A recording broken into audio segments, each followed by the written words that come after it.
Okay, so this is a little bit late, but I was out of town. Technically, having the Marvel Halloween special in the beginning of October was a little weird. Yeah, I'm not gonna lie. Um, they kind of jumped the gun on that just a little bit. Yeah, I. It's like, why isn't this coming out on the 31st? What is with you people? I don't know. But anyway, so we are here and we're going to talk about it. And oh boy, did I forget. Werewolves by Night's name is fucking Jack Russell. Yep, they are not subtle in the slightest. I was just like, damn it, I knew I remembered something about his name. And I'm like, ah. Oh yeah, but the outright corniness of the intro is so good. I love it. Everything from the special presentation logo to like the main Marvel logo getting all horror and classic movie inspired is Like just the perfect. professionally done bad effect of the claws coming through the screen. It's always fun to see something that's meant to look bad but done well. Mm-hmm.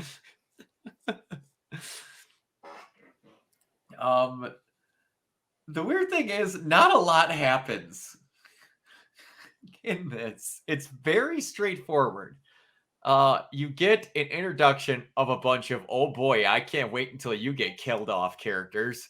And then, hey, we got two people you're going to recognize.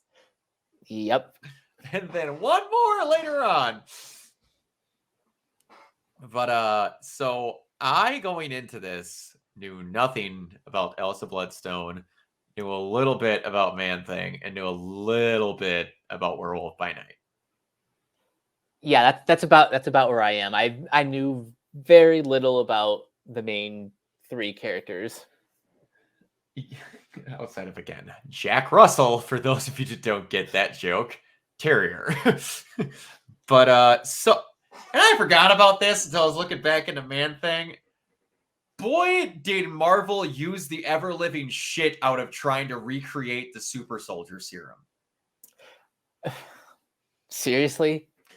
Yeah, Dr. Ted Salas of Omaha, Nebraska is working in the Everglades as part of the Dr. Will McKelvin's project, Gladiator Team, which is Dr. Barbara Morse and her fiance, Dr. Paul Allen, and an assistant named Jim A. Dr. Wendell is later cited as being on staff after Dr. Calvin is shot. The group is attempting to recreate the super soldier serum that created Captain America. Web of Spider-Man Volume 2 revealed that Salas at one point is treated and worked alongside Dr. Connor shortly after Connor's arm was amputated, driving the research that eventually transformed Connors into the Lizard. And then AIM gets involved and a bunch of other horse shit. Of course. And noted a technology of terrorist AIM group is operating in an area. Salas breaches security, bringing his former lover, Ellen Brandt, referred to as Mrs. Brandt, but later retconned to be his wife. He destroys his notes to the formula, which he memorized. Later ambushed by two thugs, he learned that Brandt had betrayed him. Fleeing with the only sample of his serum, he injects himself with it in hopes to save himself. However, he crashes his car into a swamp where Scientific and as Man-Thing 1 later explained, magical forces combine to instantly transform into a slow-moving plant monster with a large, solid red eyes. Unable to speak, with dim memories, he attacks ambushers and Brandt in burning red, scarring part of her face with acid, so he now secretes in the presence of negative emotions. The Man-Thing then wanders their way into the swamp.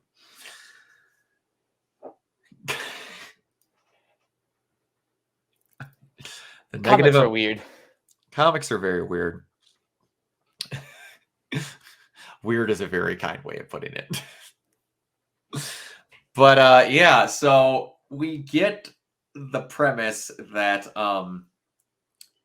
that this whole night is bestowing the next member or the next wielder of the Bloodstone which manipulates and like hurts or can hurry the process of monsters. Didn't know a whole lot about the Bloodstone, not gonna lie. Me neither, but it sounds like a very all encompassing sort of magical weapon. It does. And it sounds like something specifically tailored at monsters. And this is a chunk of the MCU that we really haven't gotten a hold of yet, which you're probably going to get more of with Blade when that starts to not sound like a shitstorm. Yeah, eventually. But yeah. I am excited that we're finally getting other corners of the MCU. Yeah.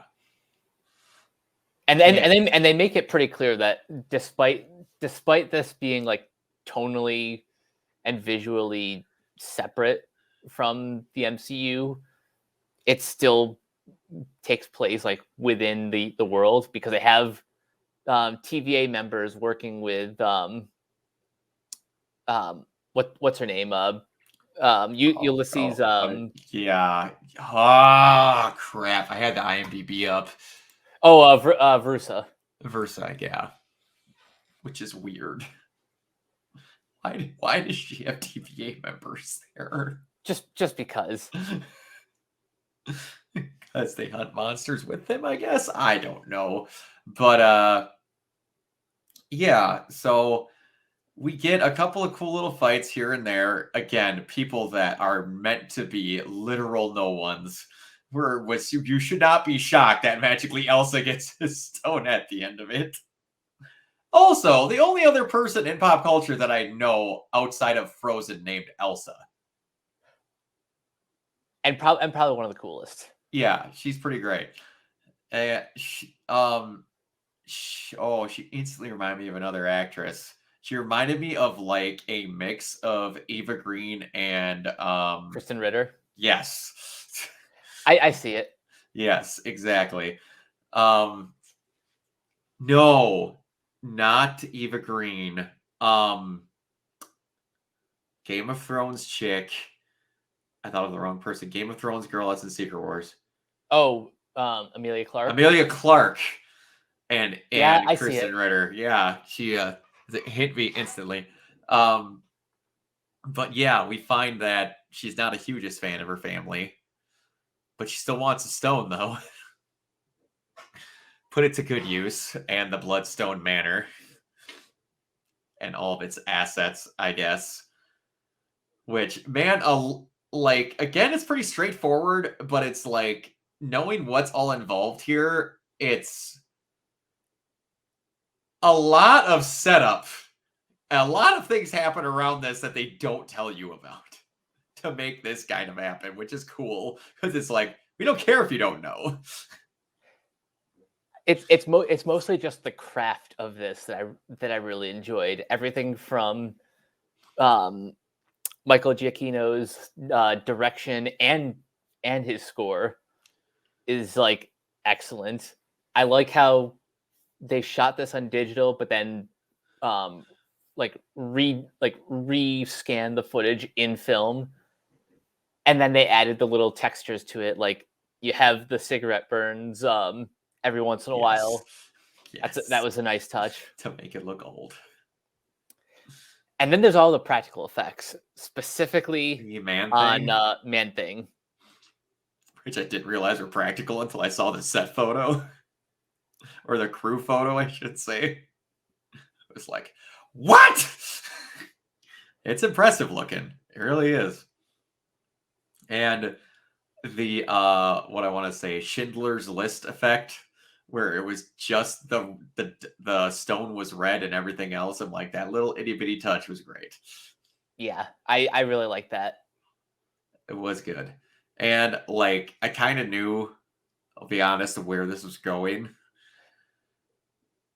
It kind of had like one trajectory. Like you had to get from point A to point B, and it's like the only possible route. When there was no one else that was even remotely you could consider to be someone that might have an actual backstory in real Marvel comics. There's only 2 people outside of Man-Thing. It's like, as soon as he gets out the door, you 2 obviously aren't. And I love that he doesn't call him Man-Thing, that he calls him Ted. It makes him more sympathetic. It does. And it's like, because it also talks about he basically has none of his memories anymore, but they come back in flashes. So that makes sense that, like, the one thing that he remembers is that his name was Ted. But yeah, and I do like that they did a very, and we have it on the background, one of my favorite shots in the whole thing outside of Man-Thing disintegrating people was that they did the very old school horror shot of the we're going to save our budget and make you see the shadow of the transformation. Oh, yep. In the horror of the other person. And it did it. They tried to make it make Werewolf by Night look like an older style makeup job. Yeah, he bears like some similarities to the classic Wolfman. Mm-hmm. And I appreciate that. They didn't go to try to unbelievably nuance or like, no, we should actively try and make this look kind of old. Because that's it's what the creature is. And I appreciate that. And I saw some people were like, it looks kind of janky and weird. I'm like, it's a werewolf. They're not meant to look sexy. Like, for crying out loud, what has movies done to you people? Brain rot. Oh, it's ridiculous. It's like the other day, God of War Ragnarok's coming out in a month, and somebody at work was like legitimately visibly upset when they show the picture of what Thor's going to look like. And then I'm like, what? He's like, oh no, man, I know Thor's mythology pretty well. That's not what Thor looks like. I'm like, okay, what does Thor look like? Well, he's muscular. Like, no, that is what Marvel Thor looks like. Norse mythology Thor is a fat drunkard that took advantage of people. Gods in the old mythologies are assholes. Exactly. We're forgetting that. No, you don't know what it is. You're basing everything you know off of adaptations. Go back and read some versions of the original things that Disney movies are built off of, for crying out loud. You will be horrified. Especially Little Mermaid. That's one of the worst ones. Oh, yeah. Oh, God. But, yeah, this thing is almost an hour long, but it feels like it goes by in 10 minutes. It does. I get that this is Giacchino's first directorial effort, and he did a great job. I just wish it was a little bit longer. Oh, I agree completely. This could have been like the full hour, and I would have still really enjoyed it. As it is, it's still really good. I just wish there was a little bit more to it. More to it, yeah. It's kind of one of those things where it's like it knew what it wanted to do and didn't try to outstretch Giacchino, which I get it. I do. And if he tries, the next time he tries something, he'll get it. I had no idea he was directing this until I saw the credit at the end. I was like, I know I think that is. Mm-hmm. Yeah, that was pretty cool that he was doing that. I liked it. It's nice to see people kind of come out of their comfort zones. And like he's been in enough of these damn things doing music to where it's just like, you know what? I think I kind of know how the beats of this stuff goes. Yeah, and I guess one of the best things about directing and composing, kind of taking a page from John Carpenter's book, is like you know exactly where you want the music to go in certain scenes. So I guess having that much creative control is a plus, especially for something so stylized like this. It makes it a lot easier for you to write the music exactly how you want it when you know how the scene's gonna go. Yep. Yeah, And then you get the cool, the good guys win. He recognized her. I don't know what that's going to mean later if they actually do the Monster Squad and have something like that. But yeah, you get the cool over the rainbow as the color starts coming back, and you actually get to see what Man-Thing looks like in green. It looks awesome. He does. He does.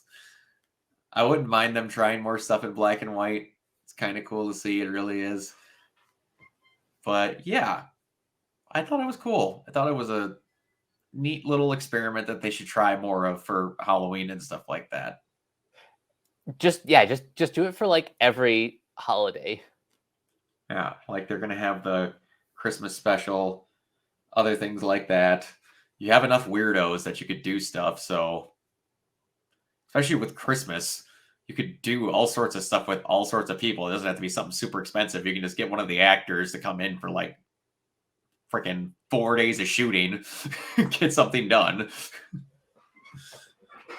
And if there are any other like C or D list characters that don't really fit in like a full feature, but you want to like throw them like a spotlight, this is the vessel to do that. Oh, absolutely. Because one thing I still kind of miss are the Marvel one shots. I've like they stopped doing them after phase 2, and I really want them to go back to doing smaller stories like that. It is, and it's kind of like it's gotten to the point of where they're like they just do the small stuff in the shows now that they have Disney Plus, because it's kind of like they used to do them for jokes, because like one was like, oh, someone found a Chitauri weapon or like something like that, where it's kind of like we're stretched where they're finally starting to admit they're stretched a little thin, but still pulling off what they are. They're like, I don't know, we got time. and now it's like everything's coming to a head where they're like, all right, we need to push some stuff back because we need to get concentrated. So I get it. Like it's back when they used to be tackling less, they could do more stuff, but I get it. It is what it is.